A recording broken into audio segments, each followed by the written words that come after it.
Welcome to our deep dive today. We're headed to Rwanda to explore the Girinka Program. It's a really fascinating initiative all about empowering communities and tackling poverty. What I find really captivating about Girinka is that it blends cultural heritage with modern development strategies. Yeah, it's really cool how it's inspired by this centuries-old tradition in Rwanda of gifting cows. A cow is a powerful symbol. Oh, yeah, definitely. Of wealth and prosperity in their culture. Exactly. So it's not just a development program, it's really woven into the fabric of their society. So picture this. It's 2006. Rwanda's working hard to rebuild after a devastating genocide. A really difficult time. Yeah, and the government launches Girinka with this bold goal to give one cow to every poor family by 2017. Ambitious. Very ambitious. So to help us unpack all this, we've got two main sources for our deep dive today. We have a report from the Rwanda Governance Board. It's a really in-depth assessment that takes a critical look at how the program was implemented. Okay. And we also have a report from the Rwanda Agriculture Board, which focuses more on the program's actual impacts. What did they achieve? So let's jump right in. What struck me right away was the sheer scale of Girinka. By July 2017, they had distributed over 297,000 cows, Wow. impacting over 1.2 million people. That's a massive undertaking. It is. It really shows the government's commitment to this ambitious goal. But the impact goes way beyond just the numbers. The Rwanda Agriculture Board report highlights that milk production nearly doubled. That's significant. Yeah, household incomes rose, and then there are these amazing stories of individuals like Gervais Uzabakirho from Jukumbi district. Okay. He actually used his Girinka cow to start multiple businesses, and he massively expanded his land holdings. Oh, wow. He went from a small plot of land to 14 hectares. That's incredible. Yeah, so it really shows you how the program can spark economic growth. But what I find fascinating is this link between owning a cow and then becoming an entrepreneur. Right. Is there something special about this particular asset, a cow, that encourages people to build something new? That's a great observation. It's not just about financial stability. Remember, cows in Rwandan culture hold really deep meaning. They symbolize not just wealth, but social standing and potential for growth. So when someone receives a cow through Girinka, it's not just a financial boost, it's like they've been given a starting point. Yeah. And it's a tangible asset they can build on. It gives them this sense of ownership and the confidence to take risks. So it's like a symbol of opportunity. It sparks that drive to improve their lives. Exactly. It's that push to create something new. That makes so much sense. And Girinka didn't stop at economics. It had these ripple effects across society and governance. Absolutely. It wasn't just about individual prosperity. It was about strengthening the entire community fabric. Exactly. And the report highlights how Girinka led to better nutrition for families. It even brought communities closer together through this pass-on gifting system. Oh, tell me more about that. So the first female calf born from a Girinka cow is gifted to another family in need. Oh, wow. What a beautiful tradition. It's amazing, right? And there were even environmental benefits. Really? How so? Well, they saw an increase in the use of manure as fertilizer, and they started planting more trees for fodder. So they were thinking holistically. Sustainability was built in. It was. Okay, so it sounds like Girinka was really making a positive impact, economic growth, stronger communities, environmental benefits. But how did this pass-on system actually work in practice? Right. I imagine it relies heavily on trust and could get tricky if not managed well. You're right. There's a lot of reliance on community cooperation and social responsibility. And to your point, if things aren't transparent and fair, it could definitely create conflict. Like, what if someone feels they're being unfairly passed over for a calf? Right, or disputes over the health of the calf being given. Exactly. Those are issues the program definitely had to address. But when implemented well, this pass-on tradition really magnifies Girinka's impact. It creates this ripple effect of generosity, shared progress. It's a really beautiful concept. But unfortunately, the Rwanda Governance Board report also reveals a darker side to the program. Oh. Corruption, Oh. theft, and mismanagement started emerging as some pretty serious challenges. Okay, so no program is perfect, right? There are always going to be obstacles. Yeah, for sure. But the numbers are pretty concerning. In just 1 month, over 2,000 cows were seized from individuals who shouldn't have received them in the first place. Wow. That raises serious questions about oversight and accountability. What happened? Well, the report breaks down the corruption into a few different categories. Some people were bribing officials to get on the beneficiary list, even if they weren't eligible. It's essentially buying their way in. Yeah, and this was especially common in the northern province. Okay. Then there was outright theft. Often organized groups would target vulnerable beneficiaries. Oh. Yeah, and this was more prevalent in the western province. It seems like the remoteness of certain areas and the lack of good security measures made it easier to get away with it. So a mix of individual opportunism and organized crime. Yeah, it seems like it. The report also mentions beneficiaries selling their cows and trying to hide it. That's interesting. Why would they do that? It seems there were over 3,355 cows that were sold by beneficiaries. That's a lot, more than just a few isolated incidents. Right.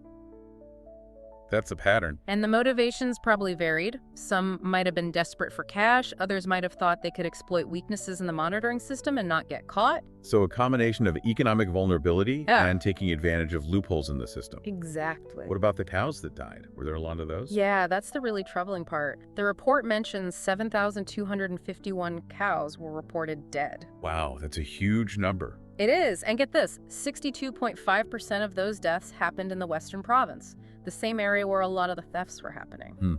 That definitely needs further investigation. Something doesn't seem right there. Yeah, it makes you wonder what factors might be contributing to such a high mortality rate in that specific region. Right. Was it disease outbreaks, environmental factors, something else entirely? Right.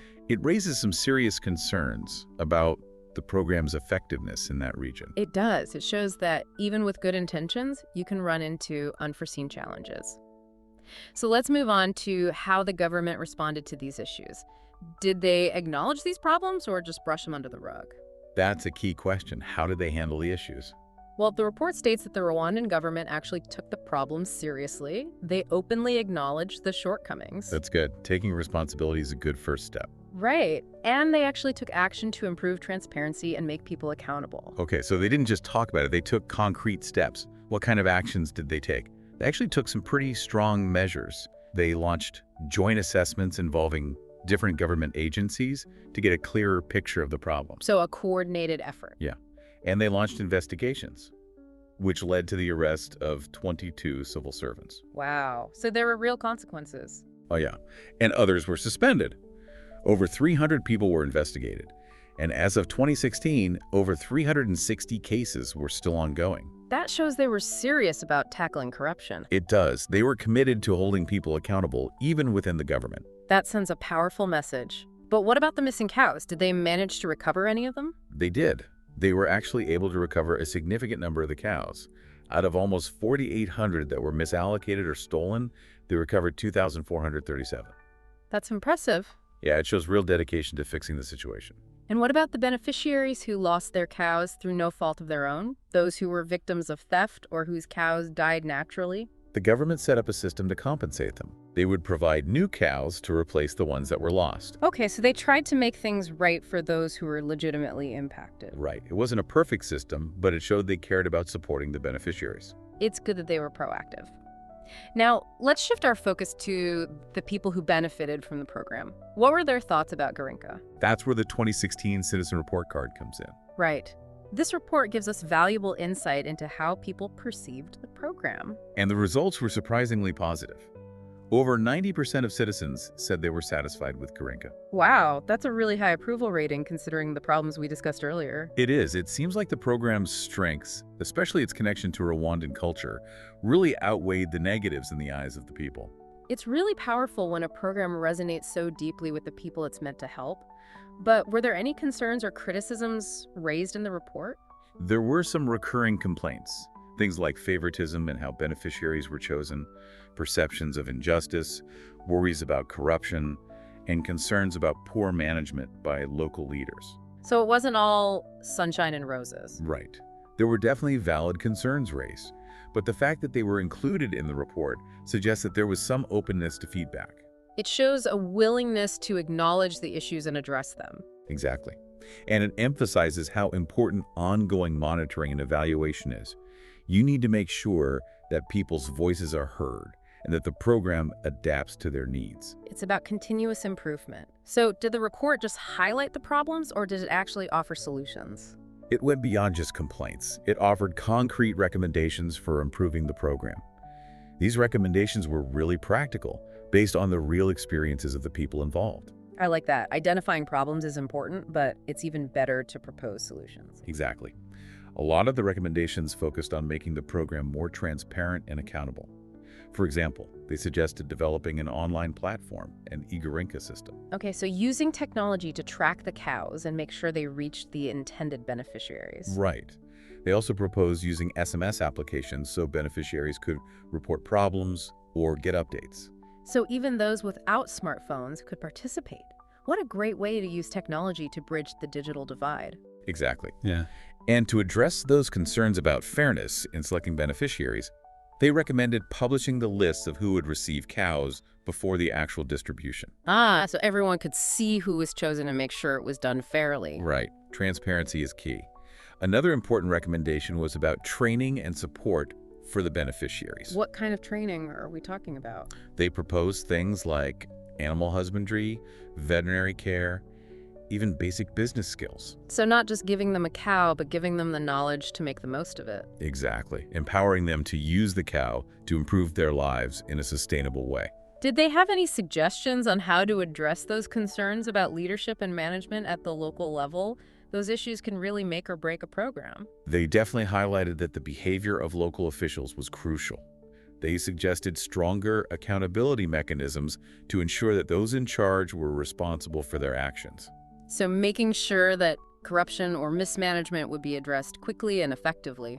Yeah, and they recommended providing leadership training to local officials, helping them develop the skills to manage the program well and communicate clearly with the beneficiaries. So investing in building capacity at the local level, that makes a lot of sense. We've talked about how Girinka was designed to increase incomes and encourage entrepreneurship, but did they also address the financial literacy of the beneficiaries? They did. They recognized that it wasn't enough just to increase income. People needed the skills to manage their money wisely and make sound financial decisions. Right. Financial literacy is key to long-term stability. What did they propose? They recommended incorporating financial literacy training into the program, like teaching people basic budgeting, saving strategies, and how to use different financial services. So giving them the tools to build a more secure future. Exactly. Did they have any specific ideas about how to deliver this training effectively? They emphasized the importance of partnering with different organizations, like local banks, microfinance institutions, and even successful beneficiaries who could share their experiences. That's a really great idea, tapping into the community's existing resources and knowledge. It sounds like this citizen report card was incredibly thorough and insightful. It wasn't just a list of complaints. Definitely not. It was a roadmap for improvement filled with practical recommendations based on real-world experiences. It showed a genuine desire to make Girinka even better. That's really encouraging. Now, as we wrap up this part of our discussion, I want to shift gears a bit. We focus a lot on the tangible impacts of Girinka, the economic benefits, the improvements in nutrition, all that good stuff. Right. But what about the less tangible impacts? How did receiving a cow, participating in this program, affect people's sense of hope, their dignity, their overall sense of empowerment? Those are really important questions, and I think they get to the heart of what development is truly about. It's not just about numbers, it's about people. Exactly. It's about empowering individuals and communities to create a better future for themselves. And I think Girinka, in many ways, achieved that. I agree. Think about it. In a culture where cows are so highly valued, receiving one through Girinka was more than just a financial boost. It was a tangible sign of hope, a symbol that things could get better. And not just for the individual recipient, but for their family and their entire community. It's about building a shared sense of prosperity. Exactly. And that pass-on tradition where the first female calf is gifted to another family, it really solidifies that sense of community. It promotes cooperation and generosity. It's such a powerful symbol. Girinka wasn't just about giving handouts. It was about investing in people's potential. It was about trusting them to create a better future for themselves. And the evidence shows that they did exactly that. They used their cows to build businesses, to improve their diets, to educate their children. It's really inspiring to see that kind of resilience and determination. It's a testament to the human spirit. Girinka teaches us that development is about working with communities, respecting local traditions, and designing solutions that are both sustainable and empowering. It's a powerful reminder that development is about people, not just projects. Absolutely. So as we move to the final part of our deep dive, I'm curious to explore the long-term impacts of Girinka. How has this program influenced Rwanda's path to development? And what can other countries, with their own unique set of challenges, learn from Rwanda's experience? Those are great questions, and we'll explore those in the last part of our deep dive into Girinka. As we wrap up our exploration of Rwanda's Girinka program, I keep thinking about the human side of things. It's those personal stories that really bring the program to life. Right. We've looked at the data, the policies, the successes, the challenges, but it's those individual experiences, the impact on people's lives, that make this initiative so powerful. I agree. It's those stories of resilience and hope that really capture the essence of what Girinka is all about. Earlier, we talked about how getting a cow, especially in Rwandan culture, can provide a sense of hope and dignity. It's a symbol of a brighter future. Yeah, but I'm curious how Girinka affected the dynamics within communities. Did it change the way people interacted with each other? That's a great question. I think the program had a really interesting impact on community dynamics. On one hand, the pass-on system, where the first female calf is given to another family, really reinforced those traditional values of sharing and support. It strengthened those bonds that already existed. Exactly. It encouraged people to work together to help each other out. It's like Girinka provided a framework for community-led development. Right. It gave people the tools to lift each other up. But it also had this interesting effect of creating opportunities for new leaders to emerge. How so? Well, as the program became more successful, certain individuals started to stand out. Those who had good management skills, who were committed to fairness, and who genuinely wanted to make their communities better. So they naturally stepped into leadership roles. Yeah, exactly. And it wasn't just about handing out cows, it was about developing those leadership qualities within the community. So Girinka was about more than just economic development. Right. It was about building social capital, strengthening communities from within. And of course, there were challenges along the way. There were definitely some disagreements and conflicts. But those challenges also forced communities to work through their differences, to find solutions together. It was a learning process. It's like Girinka gave them a platform to practice good governance, to make decisions collectively, to address problems head-on. And what about the impact on women? That's a really important aspect of the program. In many Rwandan communities, women are the primary caretakers of livestock. So Girinka really increased their workload. But it also increased their influence. Exactly. They were making more decisions about how the cows were managed, how the income was used. It gave them more power within their households and communities. That's a significant shift. It is. Yeah. And it has these ripple effects throughout society. When you empower women, you empower families, you empower communities. You empower the future. That's right. And while Girinka has been praised for its achievements, we can't overlook the complexities and the challenges they faced along the way. Right. We need to be realistic. No program is perfect. There were instances of corruption and mismanagement that we talked about earlier. And those serve as important lessons for any development initiative. Transparency and accountability are essential. And you need strong monitoring systems to ensure that things are running smoothly. You have to be willing to adapt and make changes as needed. That's how you ensure long-term success. And as we conclude our deep dive, it's worth acknowledging that our sources, while informative, don't tell the whole story. Right. Statistics and reports can only give us a limited perspective. To fully grasp the impact of Girinka, we need to hear from the people themselves. Those personal stories of hope and transformation are what truly make this program so compelling. It's those voices that remind us why development work is so important. And that challenges us to find creative solutions to some of the world's most pressing problems. Thank you for joining us on this journey exploring Rwanda's Girinka program. We hope it sparked your curiosity and inspired you to continue exploring this topic on your own.